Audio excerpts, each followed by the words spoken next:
ರಾಜ್ಯ ಸರ್ಕಾರ versus governor ಗುದ್ದಾಟ ಯಾವ ಹಂತಕ್ಕೆ ಬಂತು ಅಂದ್ರೆ ಬರ್ತಾರಂತೆ, ಗವರ್ನರ್ ಬರ್ತಾರೆ ಇವತ್ತು. ಬಟ್ ಭಾಷಣ ಮಾಡ್ತಾರ ಇಲ್ವಾ ಅನ್ನೋಂಥದ್ದು ಕುತೂಹಲ.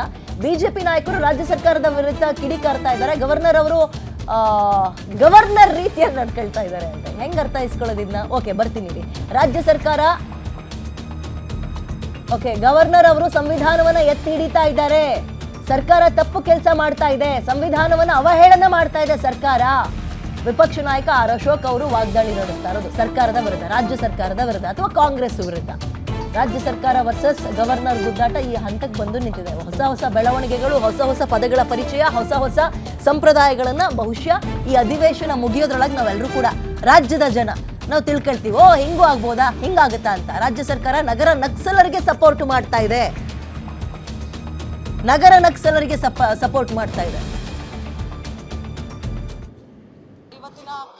ಇವತ್ತಿನ ಅಧಿವೇಶನದಲ್ಲಿ ರಾಜ್ಯಪಾಲರು ವರ್ಸಸ್ ಸರ್ಕಾರ ಎಂಬಂತೆ ಫೈಟ್ ನಡೀತಾ ಇರುವಂಥದ್ದು. ಇದ್ರ ಬಗ್ಗೆ ಮಾತಾಡೋದಕ್ಕೆ ನಮ್ಮ ಜೊತೆ ಈಗ ವಿಪಕ್ಷ ನಾಯಕರಿದ್ದಾರೆ, ಬನ್ನಿ ಮಾತಾಡ್ಸೋಣ.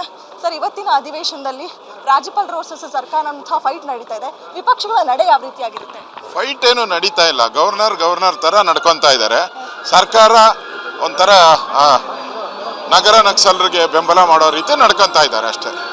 ಸರ್, ಈಗ ರಾಜ್ಯಪಾಲರನ್ನ ಬಳಸಿಕೊಂಡು ಕೇಂದ್ರ ಸರ್ಕಾರವನ್ನು ದೂರೋದಕ್ಕೆ ಸರ್ಕಾರ ತಯಾರಿಯಾಗಿತ್ತು. ಎಲ್ಲರೂ ಒಂದ್ ಕಡೆ ರಾಜ್ಯಪಾಲರ ನಡೆಯಿಂದ ಸರ್ಕಾರದ ಪ್ರಯತ್ನ ವಿಫಲ ಆಯ್ತಾ ಅಂತ?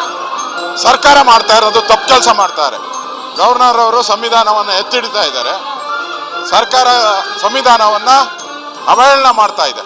ಇದು ಸರಿಯಲ್ಲ, ಇದು ಒಳ್ಳೇದಲ್ಲ. ಬಿಜೆಪಿ ನಡೆ ಏನಿರುತ್ತೆ? ನಾವು ಹೋರಾಟ ಮಾಡ್ತೀರಿ.